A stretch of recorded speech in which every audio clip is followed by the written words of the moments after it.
All right, let's get started. So today is review day number 1. Thank you. Review day number 1. Today is going to be about concepts, formulas, the strategies, methods, and how we solve various problems. In the next classes, next week, we will talk about, or we will actually go through solutions for particular problems.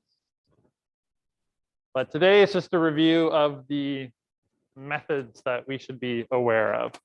I am not going to do review of the calculus stuff because we've just finished doing that, but we'll review all of the other things that we should be aware of for the class. Some quick announcements. Once again, final exam coming up on Monday in 2 weeks, or a week and a half from now, on the 13th. If you are going to come in person, please fill out the form. And you can see the thing for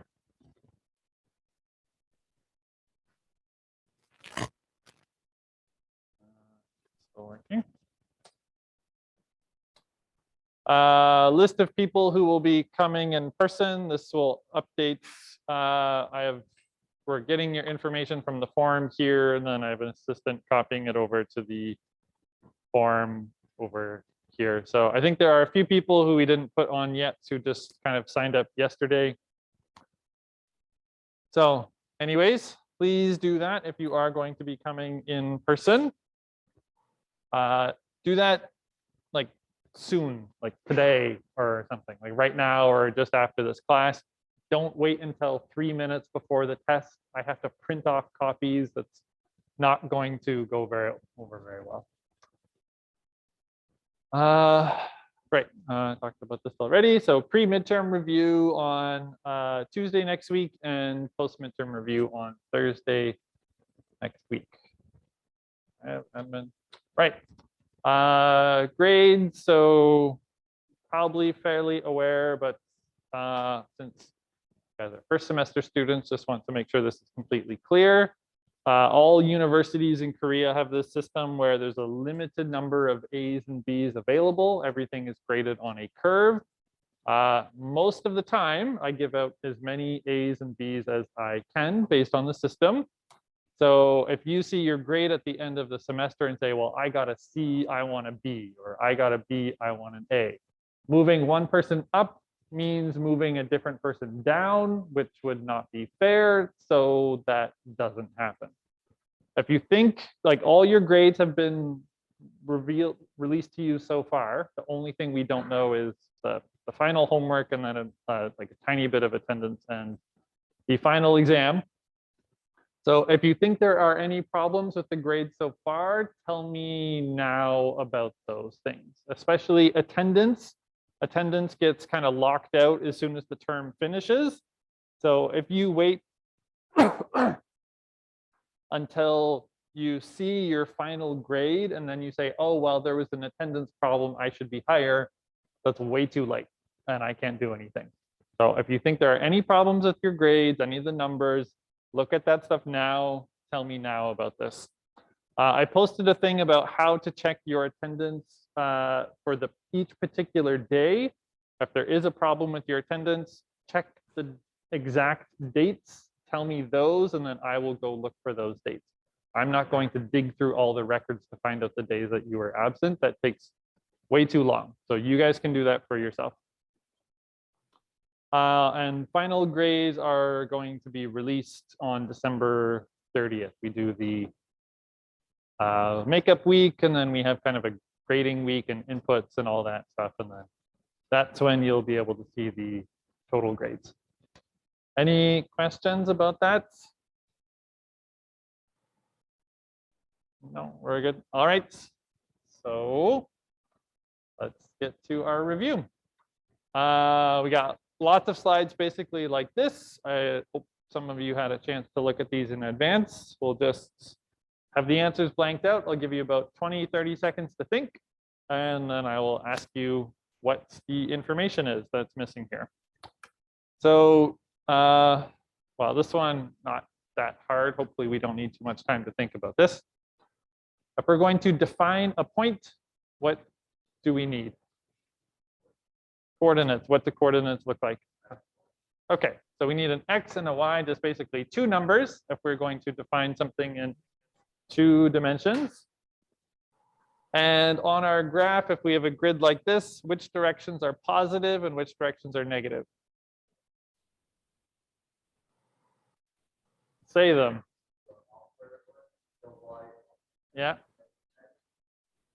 Right. Okay. So up and right are positive directions, and down and left are the negative directions. All right. Next one. Linear equations. We had 2 different ways we could write the slope of a line. What's our symbol and our formula for slope y-intercept? If we have a graph and we want to find the equation, what can we do? If we have an equation and we want to make a graph, what can we do? So take a few seconds to think.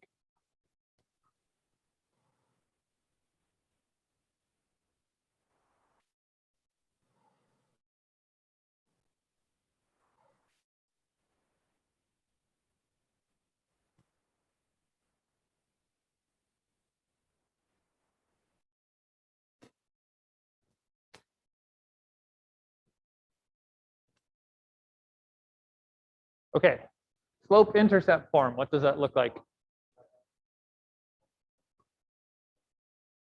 That's slope.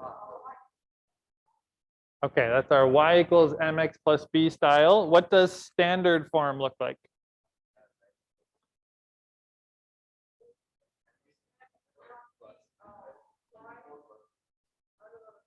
Ax plus b y equals c. Okay, that's our standard form for a line. Slope is, okay, that is our delta y over delta x. So y2 minus y1, x2 minus x1. What's our symbol for y-intercept?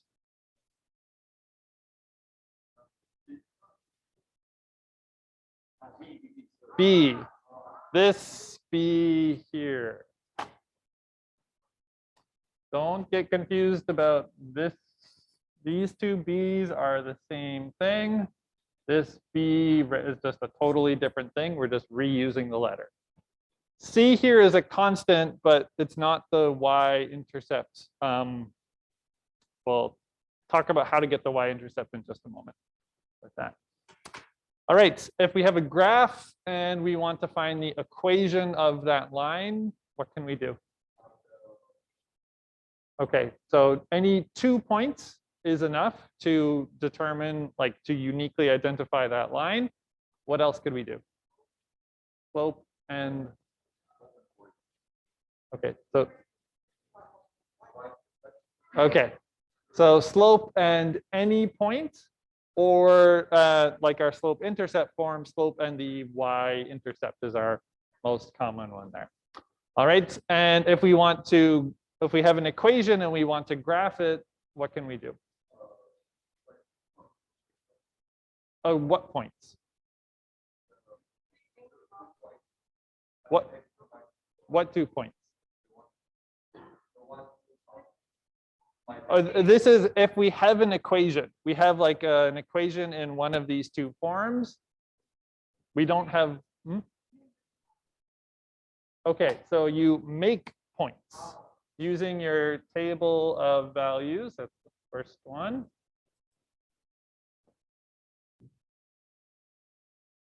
So x and y, and you just choose some random numbers for x, whatever you want.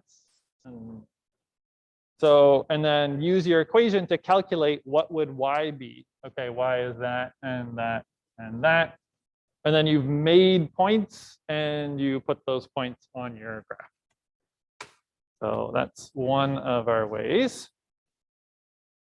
And the rest are kind of the same. If we've been given points, we can just draw 2 points, connect the line between them, and then the other things as well. So slope and points from our slope intercept form. Start with your y-intercept b, and then just draw the slope through that. And the other one, if we had this standard form, what's the easiest way to graph?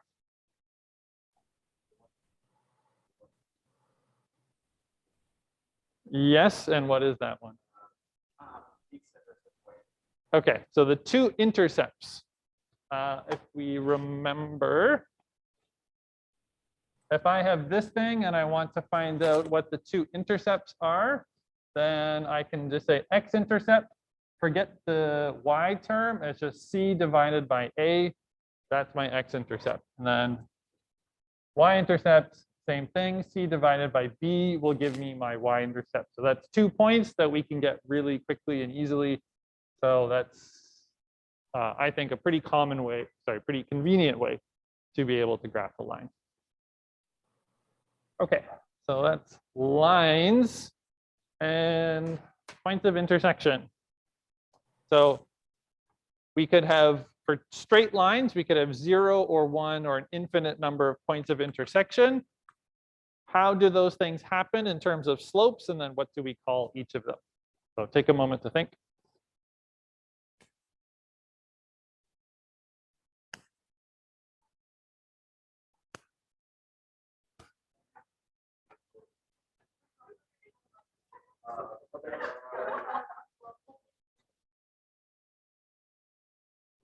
Okay, if there are 0 points of intersection, what do we call it?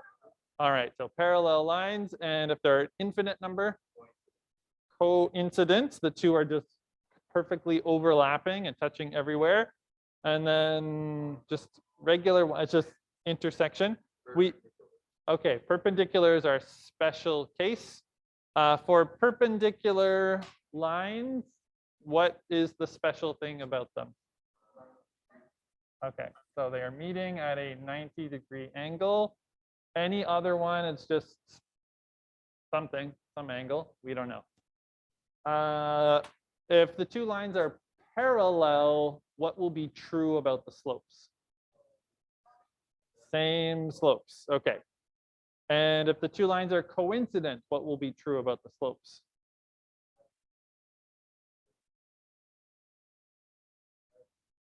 Also the same. They need to be the same in both of these cases. What is true for just a regular type of intersection for slopes?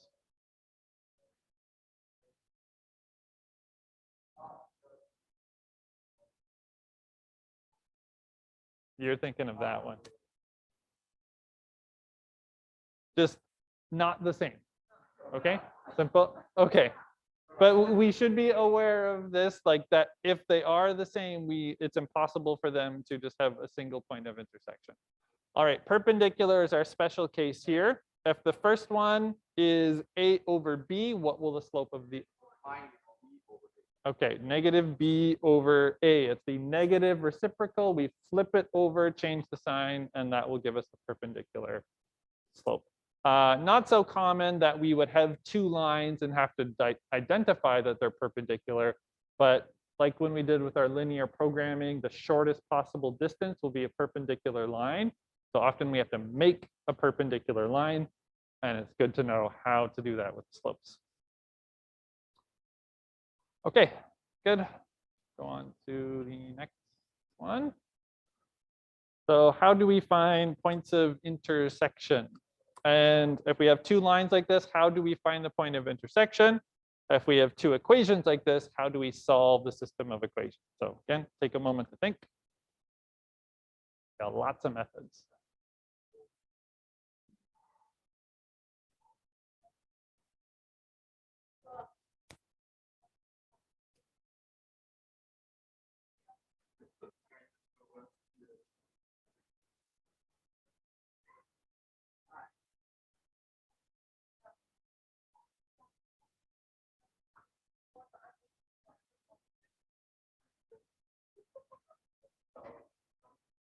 Okay, finding points of intersection, tell me a method.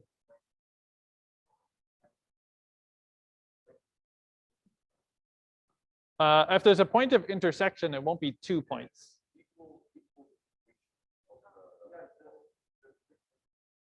Set them equal to each other, and then, okay, so that's our substitution method. That's going to be this one here. What else can we do? That's the only method? What else? Elimination. Sorry, louder? Elimination. Elimination, that's also another algebra method. That's this one here. What else can we do?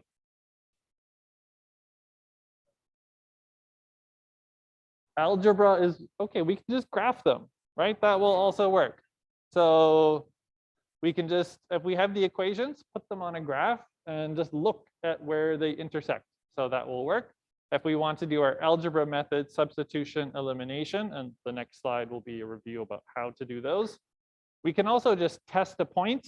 We can just choose some random coordinates and put them into the equations and see if it works for both of them. That's a pretty terrible way to find the point of intersection, but it's an excellent way to test that you do have the correct one. You should be able to solve and sub into both equations. Solving a system of equations, well, it's the exact same thing.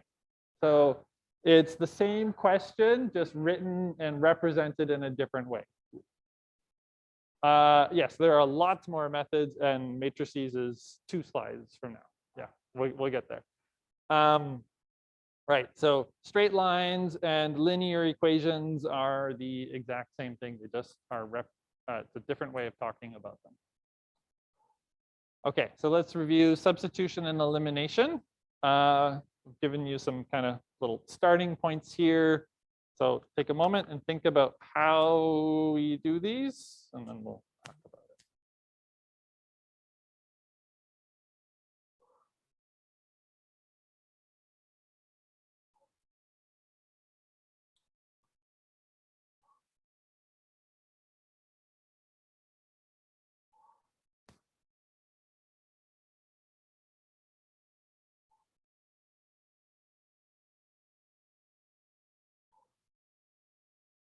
Okay, substitution first. What can we do? All right, so one variable in one equation, and then what?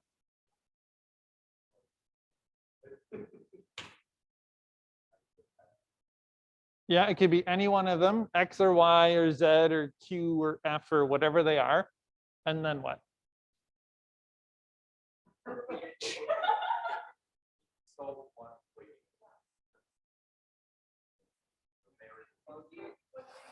Substitute that variable into the first and then the second equation. So let's imagine we have a 3x3 system like this. Do we substitute into just one equation? No, the first and the second one. Okay, so we have to substitute into each other equation, not just one of them. So we substitute in, we isolate in one equation and then substitute into all of the other ones. That's how we can reduce our complexity. If we have a 3x3 system, we substitute into all the other equations and we make a 2x2 system. And then we do that whole thing again and we make a 1x1. And that's our repeating process. We keep repeating that until there's just one variable left, and then you can just easily solve for that variable. Okay, and then if we solve for one variable, what do we do? All right, to substitute that back, just you kind of go back up your chain to substitute it back into all of the other equations just one by one. So take your solved one, put it in the 2x2 system, and now you have 2 variables solved. And then the 2 go into the 3x3. You have 3 solved, et cetera, et cetera. If we want to check our solution, what can we do?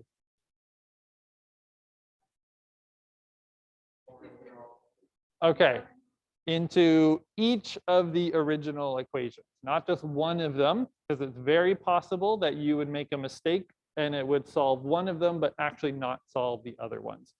So substitute back into each original equation. Okay, elimination, which steps 2, 3, 4 are all the same, but just 0 and 1 might be different. We might need to rearrange in some way. Like in this example up here, we would have to rearrange to do what? What's the goal of rearranging?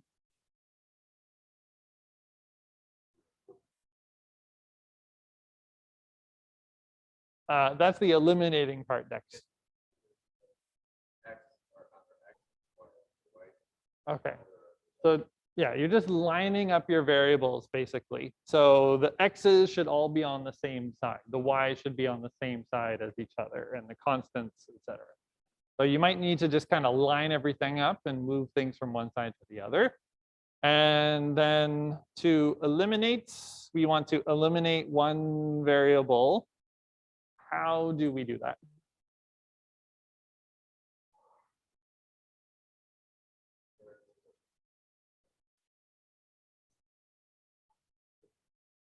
Okay, same coefficient. We want to make the same coefficient for the variable we're eliminating. How do we make the same coefficient? Okay, so just multiply. Multiply one equation by something or multiply both. And then what?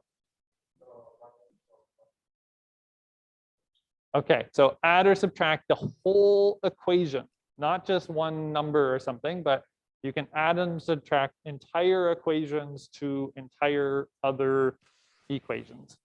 And the rest we just repeat until we're down to one variable.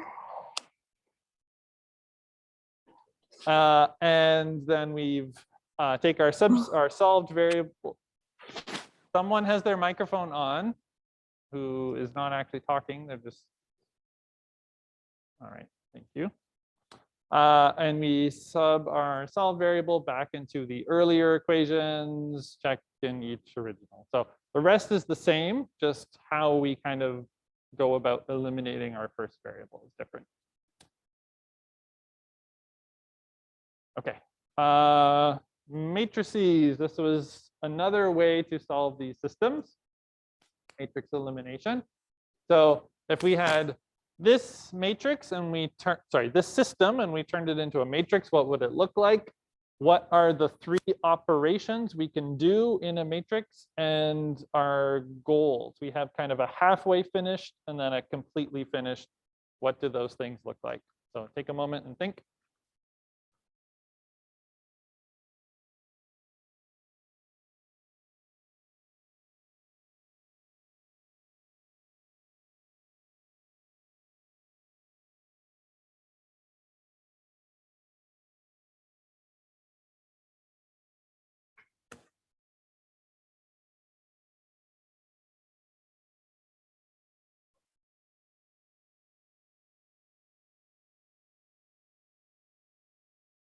Okay, first, what would this look like as a matrix? Okay, A1, B1, C1, D1. So it's just the coefficients and the constant there on the edge. Coefficient, coefficient, coefficient, constants, and we see all those here. Just to remind you, in class, we usually didn't write this, but you can always have this kind of vertical line here in the middle, just to represent where the equal signs are, in case you might forget where those are or something. What operations can we do with a matrix? Okay, we can add and subtract any two rows together. And what do we do with the result? We can swap rows. That's sort of a different operation. We add one row to another row, and then where does the result go?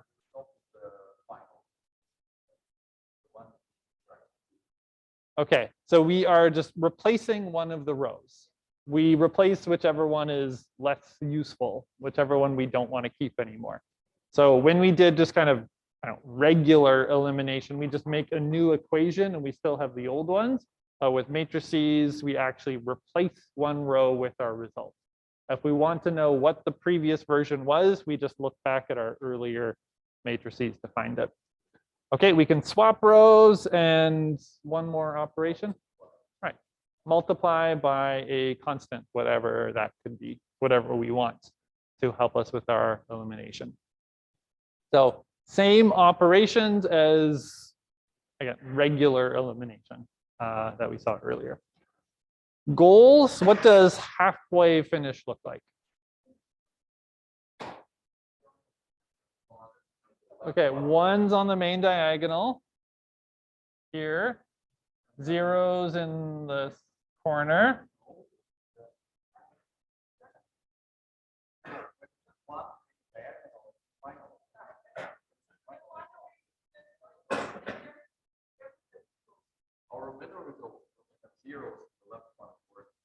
Okay, so final version is 0, 0, 0, 0, 0, 0, and then 1, 1, 1.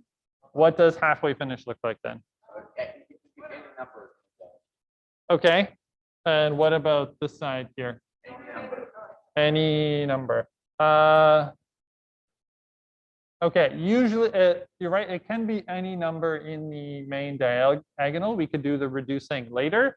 Kind of the standard way, so to speak. If you do have it possible, then you can reduce that to 1's. That part doesn't matter so much if those are 1's or other numbers, because you can get rid of them later. But this triangle pattern here, where everything is reduced below it, all these zeros here. If we have that, then we have solved for one variable, and we can just very easily go back and find out what the other things are. And the kind of final version is like this, just 1's on the main diagonal, and then there's our answer. X is that, Y is that, Z is that. That gives us our result. All right, so matrix elimination, and then we'll come back in a few slides to talk about the other stuff that we did with matrices. Inequalities was next. So how do we graph an inequality? And if we have a system of inequalities, how do we graph that? So take a moment.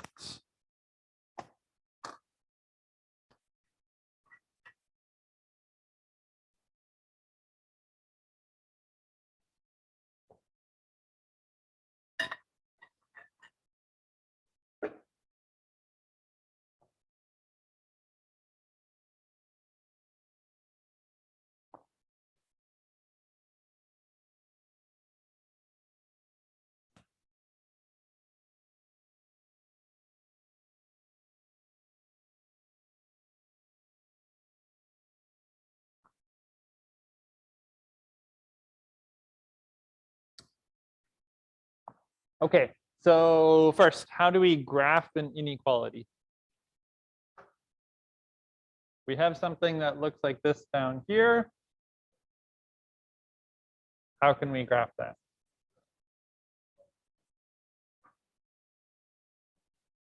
Okay, so pretend it's a line and graph that line. Number one. What's next? So if we are modeling this here, so there's the line. What's next?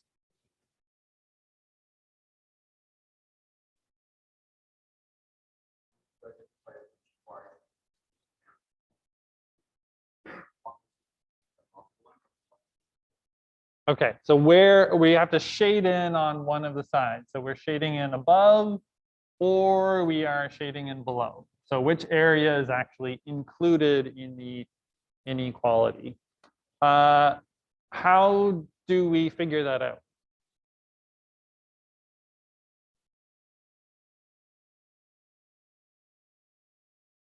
Okay, so what about this? What do we look at in the inequality to find out? Okay, so the sign of the inequality can tell us if it's a greater than, then what does that mean?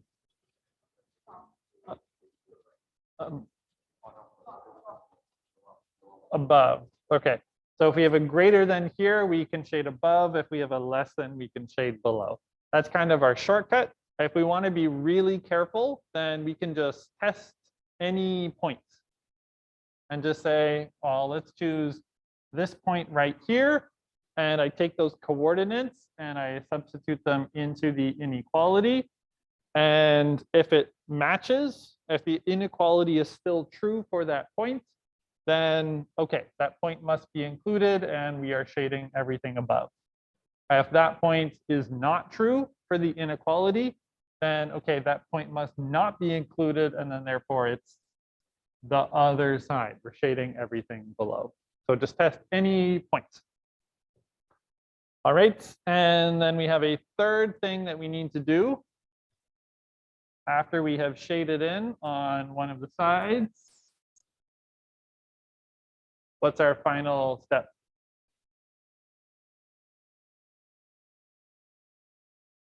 Something about the line itself. Right. Do we include the line or not? And how do we figure that out? Okay. So again, about the sign itself, we could just test any point on the line into our inequality, or we can just kind of shortcut and look at the sign here. If it's a greater than or equal, less than or equal, then yes, the line is included. And if it's just greater than or just less than, then the line is not included, and we should redraw it as a dash line like that to show that the line itself is not included. When we did our linear programming stuff, though, those are always greater than or equal. If we have a system of inequalities, what do we do? Okay, so we'll do this whole process for each of them. Let's say here's there, and okay, so I've graphed my two inequalities, and then what?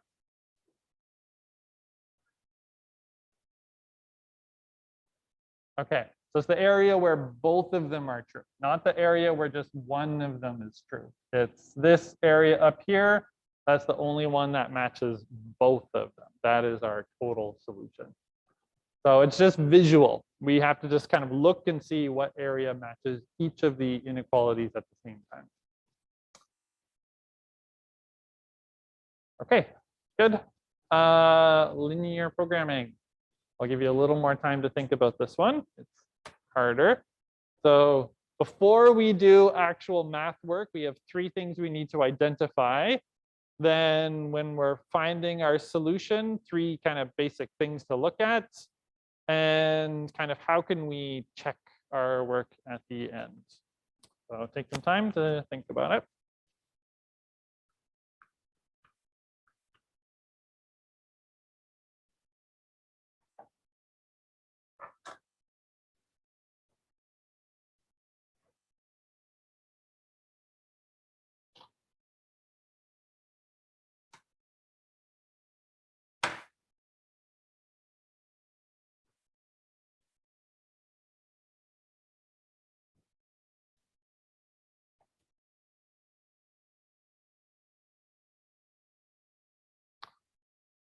Okay. I'll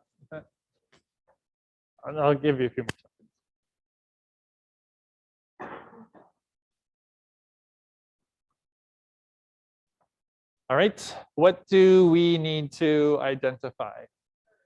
Okay, so your variables.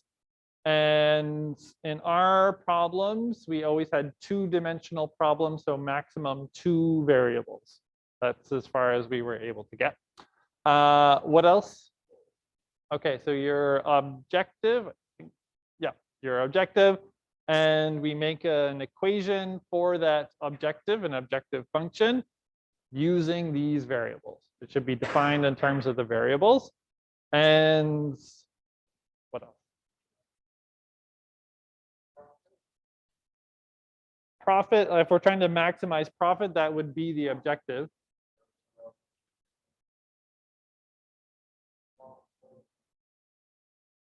All right, the constraints.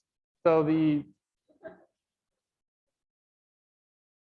sorry, there's like a chainsaw or something outside the window. Very loud. Our constraints, so our limitations on the problem, like what is stopping us from having an infinite profit? Well, we only have this much of whatever available, or we have to do it in this much time or whatever. So we express those things as inequalities because we can do this much or less, but we can't go over it. Or this is a minimum of this thing. We can't go under this, but above is fine. Okay, so we've set up the problem. What do we actually do when we are finding our solution?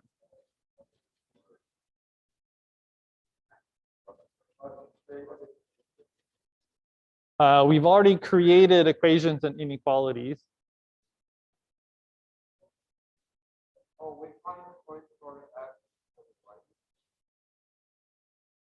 Kind of, we need a lot more detail than that, though.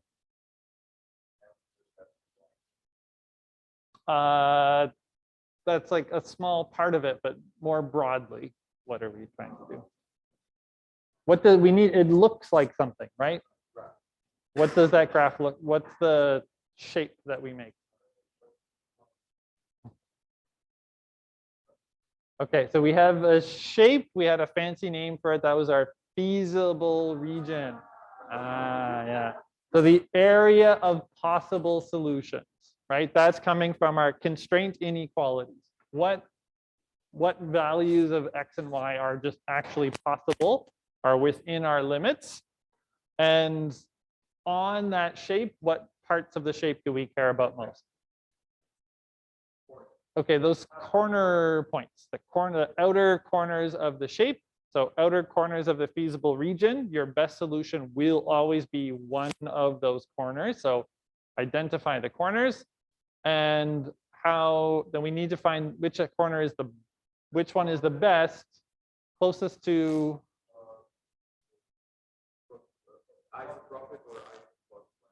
Okay, so closest to your objective function.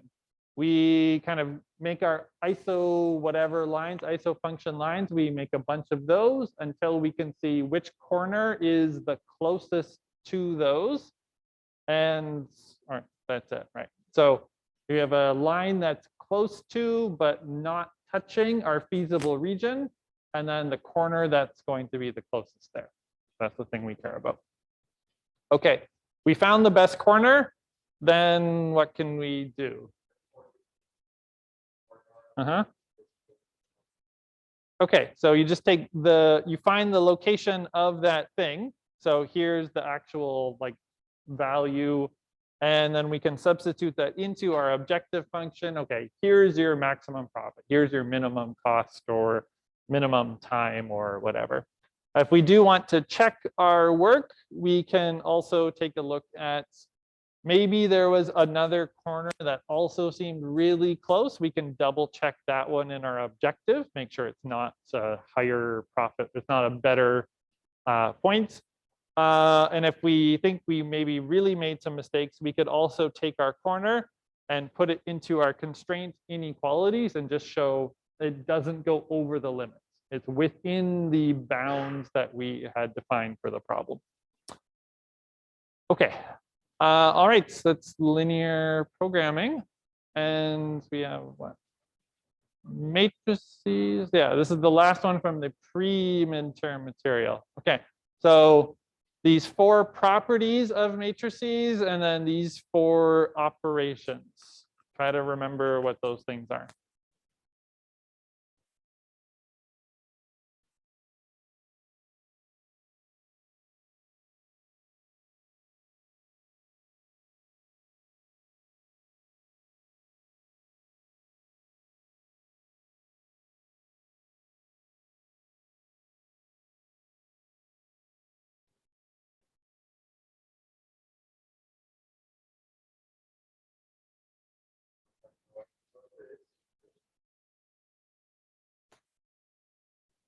Okay, start with the easy ones. Dimensions of a matrix. How do we talk about that? Okay, rows and then columns. We define as rows, then columns. Needs to be this order. Otherwise, when you're trying to figure out stuff about matrix multiplication, you're going to make giant mistakes. Rows, then columns. What does it mean for 2 matrices to be equal? Okay, dimensions are the same. Okay. Yeah. Okay. So same dimensions, same values in all the same positions. So just everything. Everything has to be the same about them. If there's any difference, then they are not equal matrices. What is a null matrix? Okay, it's all zero. Null just means zero or empty, so that's just all zeros. And this can be any size. What does an identity matrix look like? Okay, one's on the main diagonal. Zeros everywhere else.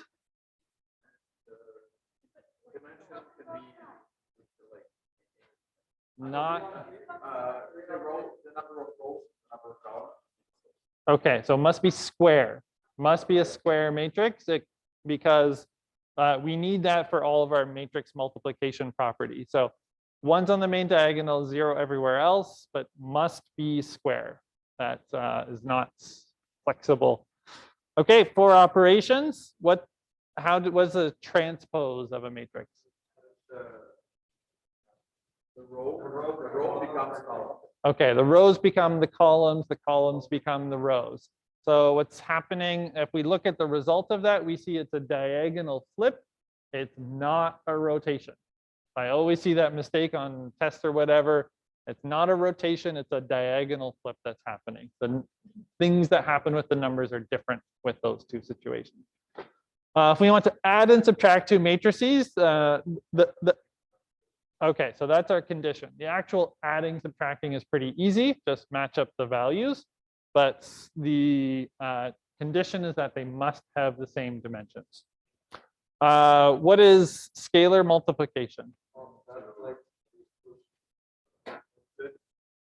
We need to multiply each position in the row by a Okay, so we have a constant and we are multiplying each value in the matrix by a constant. Remember, scalar is just like scale up, scale down, make bigger or smaller. We're not actually changing the structure of it, it's just bigger or smaller. Matrix multiplication is our hard one. So first, what is matrix multiplication? What times what?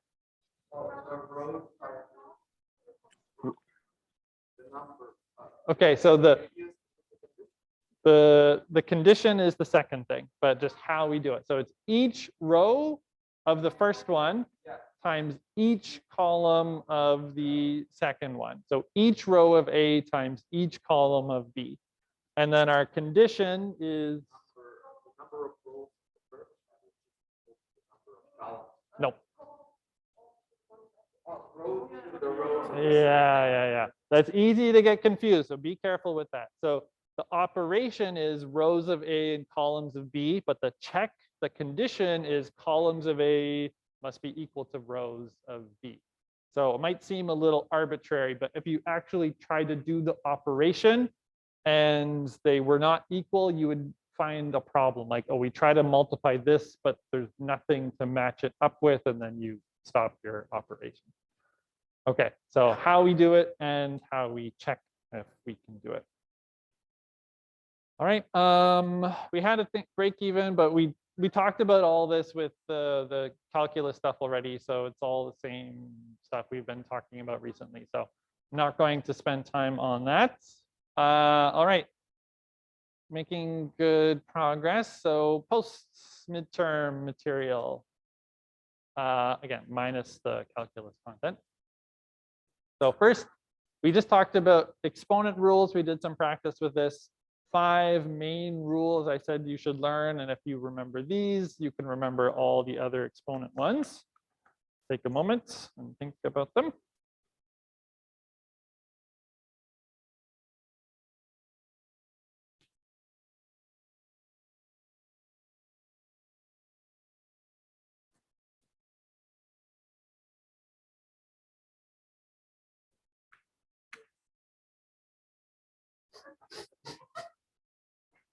Okay, first one.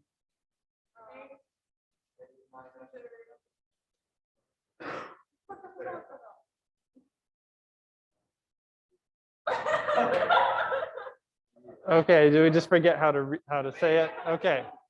All right, so it's the mth root of A. So m root of A here. So fractional exponent and a root is the same thing. They're just different ways of writing it. If we have a negative exponent, what is that? Okay, 1 over whatever that thing was, in this case, a to the exponent m. If I have the same base multiplied together but different exponents, okay, so we just add the exponents together, m plus n. If I have the same base here but exponent to an exponent, okay, multiply the exponents together, m times n, and same exponent but different bases multiplied. Okay, so we can factor out the exponent. If we have multiplication like this, just factor it out.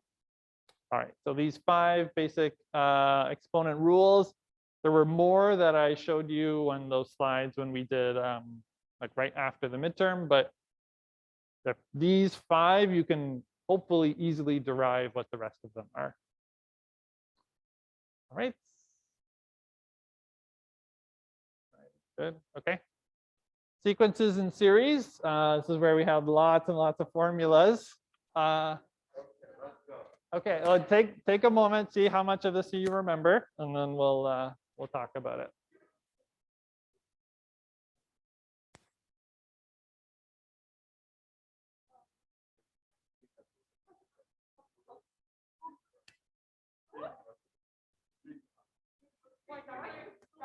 Sigma notation.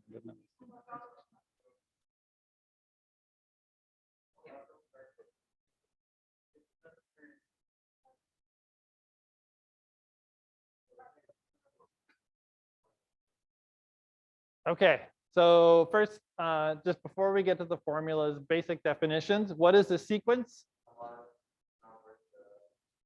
Okay, so a list of numbers. Okay, so a list of numbers that follow some kind of pattern. It could be anything. And a series. Those are the types down here. Uh-huh. That's the arithmetic here. So series just means we have a sequence, but instead of commas, we have addition signs. We're adding them all up. So we kind of talked about them the same way, but technically we have a difference there. All right, the 2 big types that we talked about are what you guys are saying. Okay, so our arithmetic and geometric. Arithmetic are based on addition. We add the same thing each time. Geometric are based on multiplication. We are multiplying by the same thing each time. Key terms that we will need for the formulas, A1. Okay, A1 is our first term. AN is, okay, just kind of a general term, whatever N is. D. Okay, so it's our common difference, and this is what we use for the arithmetic. And R is our common ratio, which we use for the geometric sequences and series. Okay, formulas.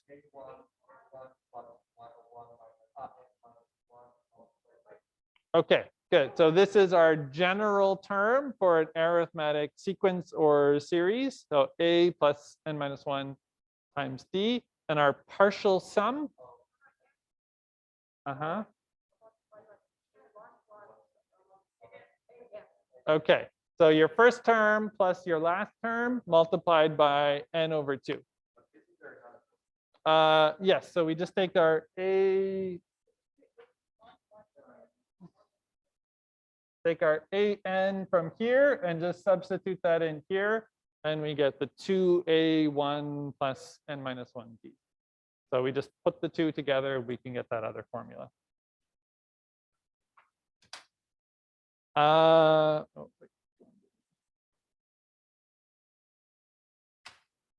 Okay, geometric sequence or series.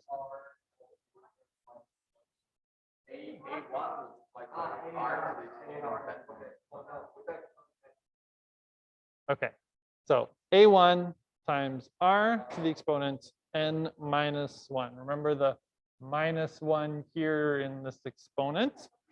Partial sum. Okay, tell me one of them.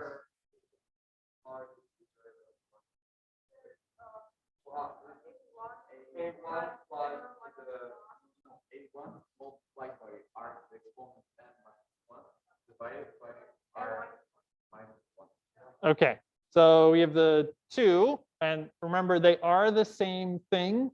They're not like, you don't need to use one or the other. You can use whichever one you want. You'll get the same result, just slightly more convenient. This one on the right, it's a bit more convenient if we have our R value that's greater than 1. Absolute value is greater than 1. So A1 times R to the exponent n, then -1. The -1 is not inside the exponent in this formula. Important difference. And then all over R minus 1.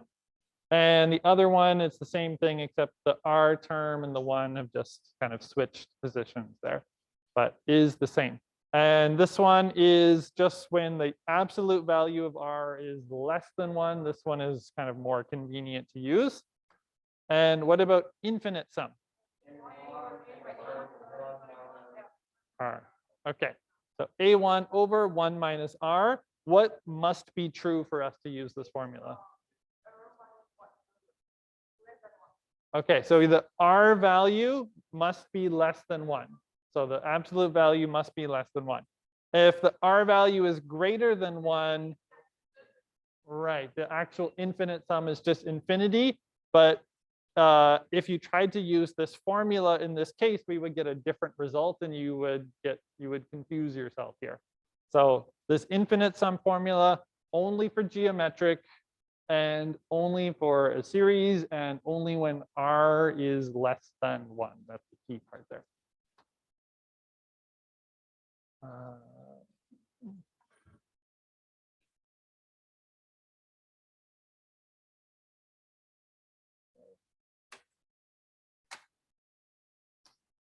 All right, this is the,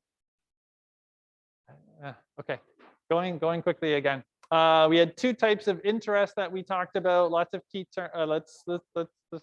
And then formulas for these as well. I'll give you some time to think, and then we'll talk.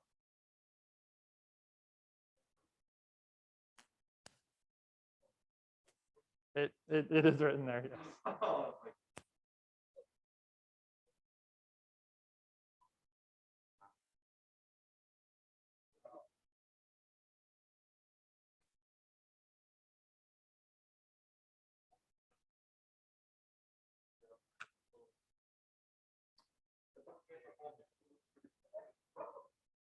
Okay, so our 2 types, we have simple interest. Simple interest is similar to what kind of thing? Okay, so it's basically an arithmetic series, and compound interest, okay, it's basically a geometric series. Our fancy terms here, P, principal, what does principal mean? Okay, it's your first term. It's your A1. It's your starting value or starting investment or whatever. AT is our. Okay, so our value after T years. So just our kind of final value. Capital I, hello. What is capital I? What part of interest? Okay, the actual dollar value of interest is capital I, and then lowercase I. Okay, the interest rate, the percentage of the percentage that interest is of the original. So, okay, and then T is just our time, almost always in years. All right, and 2 formulas.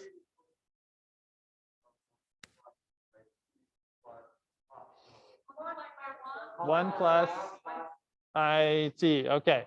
So your final value is principal times 1 plus IT.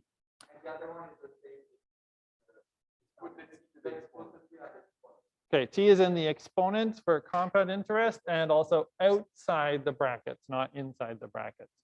This version is specifically for yearly compounding. When we talked about interest, I showed that there were also some other formulas for compounding multiple times a year. We just divide the lowercase I over n, and then an n in the exponent as well.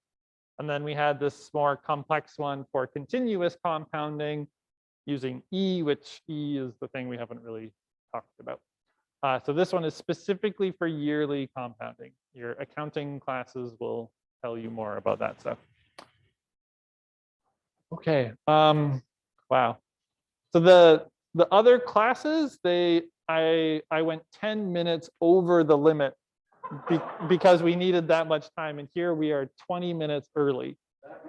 That's a 30 minute difference in wow. I don't understand. Happens every time. All right, so in next week, we will just be doing practice questions. Like with today's class, I'll have the slides posted in advance, and you can try out those questions in advance, which will help pre-midterm on Tuesday and post-midterm on Thursday. We have a workshop this evening. The first half of I've posted all the questions already. The first half of the workshop will be the total revenue, total cost, profits with our derivatives. So those applications of derivatives. Second half will be about some extra derivative rules, product, quotient, chain rule, which are not a formal part of our class, but if you start doing more calculus stuff, that stuff is needed pretty quickly. So useful to know. If you're interested in that, then that's in the workshop. There is a homework question, and I've posted that already because the previous homework was just the regular stuff with derivatives. We need at least one question about the applications of derivatives to kind of force you to study that stuff and review it. So that's the point of that homework question. It's just one question. It shouldn't take too long, provided you are understanding the concepts. Okay. All right. Any questions you guys want to ask? Yeah. Okay.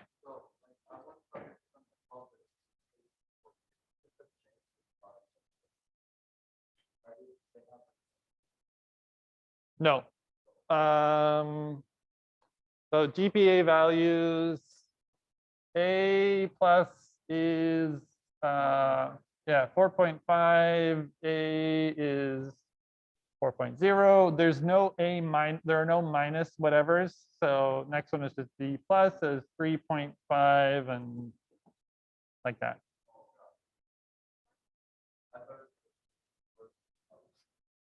Yeah, the plus and just the regular are different. Yeah.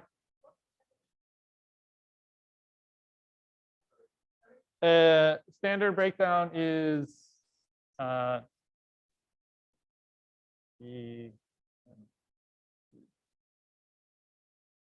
this is maximum 30%, this is maximum 40%, and this is maximum 30. And then anyone who is ending with an F, this is not included in the 30, 40, 30. So if there are like 50 students, but 5 of them fail, then it means that the number of A's and B's is shrinking a little bit. It's not that big of an effect because there aren't too many people who fail, but it does reduce it. So this is 30, 40, 30 of the people who are passing, the people who pass, not including the F's.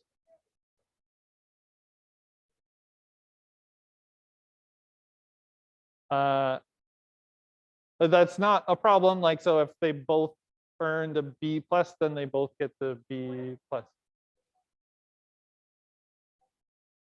Yeah, okay. So if 2 people with the exact same grade, like right on this border line here, then it's very rare for that to happen. Like when I report the grades, it's maybe just as 1 decimal point, but with the way that we're converting, like sometimes there'd be like a 2nd decimal point I can use or something. Or if it were completely equal, everything were equal, then whoever has the higher final exam score. Okay, then midterm. That's very unlikely. I've never run into that case. If that If that had to happen though, then I think it would mean that both people would end up getting the, like this 30% limit, this is a hard limit. I can't go over this. If I try, then the system says, nope, do it again. So I would have to bump both those people down to the lower one.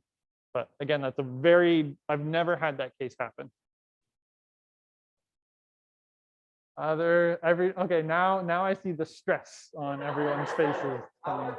Like I thought like yeah, class like these people could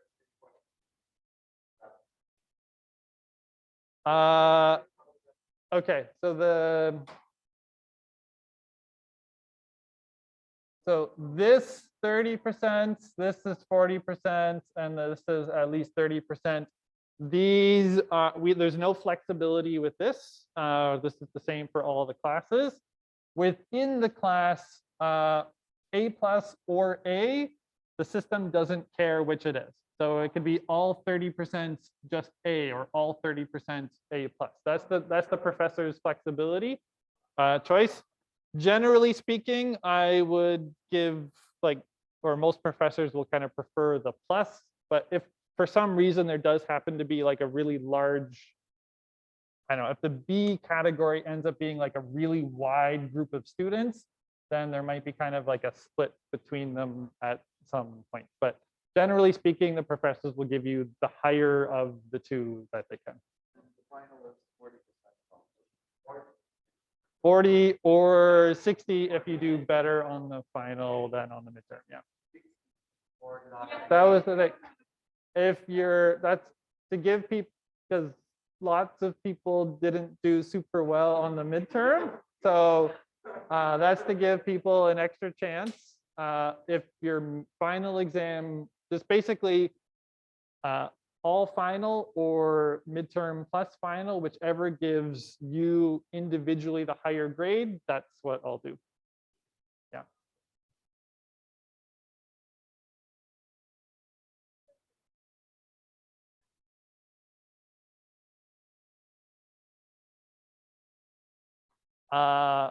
For a variety of reasons, primarily about like kind of an anti-cheating measure, the exam will be long.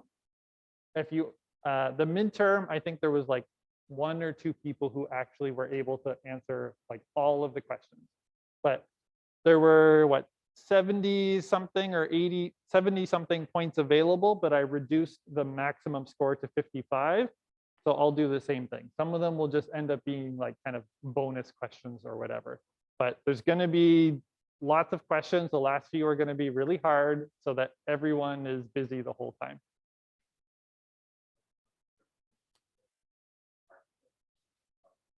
Definitely, yeah. Question? Yeah.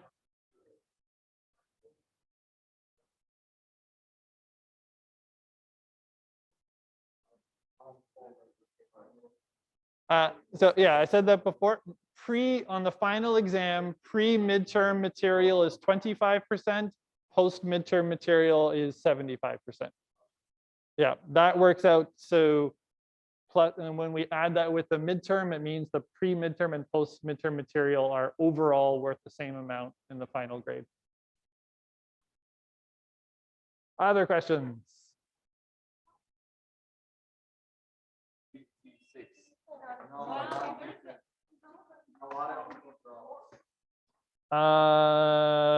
51 currently on the attendance list, and then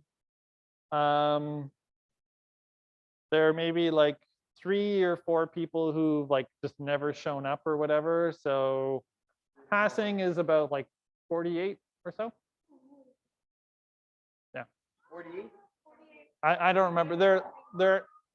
At every course, there are always a handful of people who like register and just like I've never seen them once. They've never submitted work. So that's just kind of an automatic attendance failure. There are a handful of those people, not many.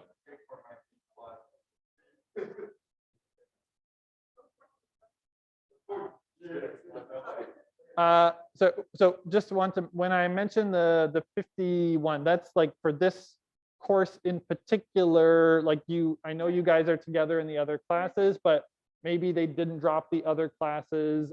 There are some upper year students who are retaking, or so it doesn't mean it's the same for your other classes. So, sorry, there's a question.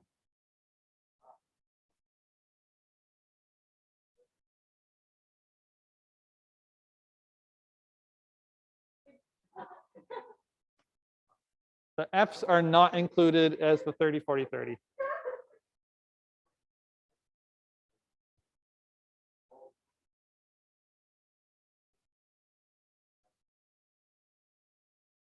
So all, sorry, 20?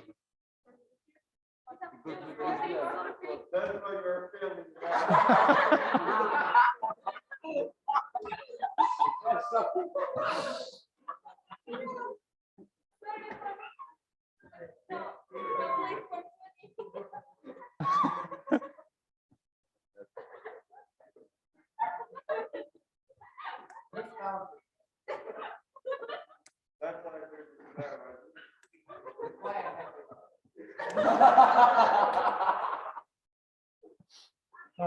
Okay.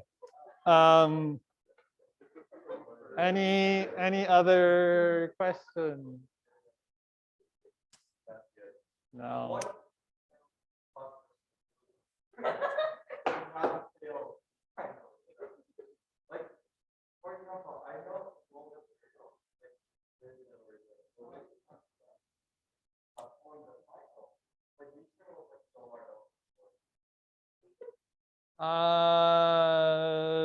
So the review questions that we'll do in our like next week, those should be representative of this. Like it's not, I don't copy questions, I make new questions every time, but degree of difficulty should be representative. And like for all the workshop questions that I recommend or whatever, like you should be going through those practice questions as well, not just the stuff that's been presented in the lecture. If you can answer those like additional workshop recommended questions, then like some of those, the last few of each of those get a bit harder. So if you can do all that stuff, you should be well prepared.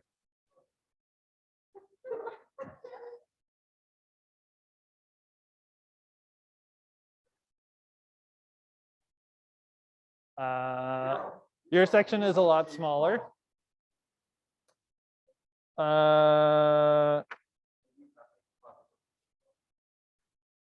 Section 1, which is not your section, has about 42 people currently, and section 2 currently is 36.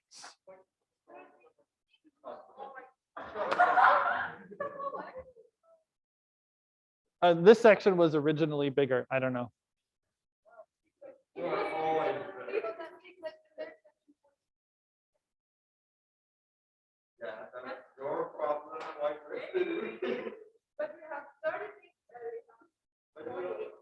But you're competing. So you're also competing with fewer people. So it's a percentage. So it does end up being about the same.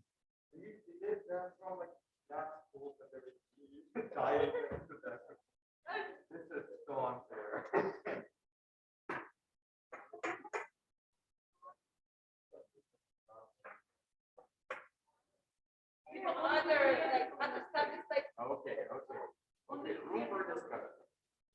Okay. If we want to talk more, we can keep talking about it, but I will formally end this now for the sake of everyone online who can't hear the discussion happening in person here. If you do have more questions, hang around and ask, that's fine. Review is coming next week. Look at the review slides before the next classes. Try out the questions. That will make things a lot better for you. And then I'll see you maybe in the workshop this evening, and then definitely on Tuesday next week. Goodbye, everyone.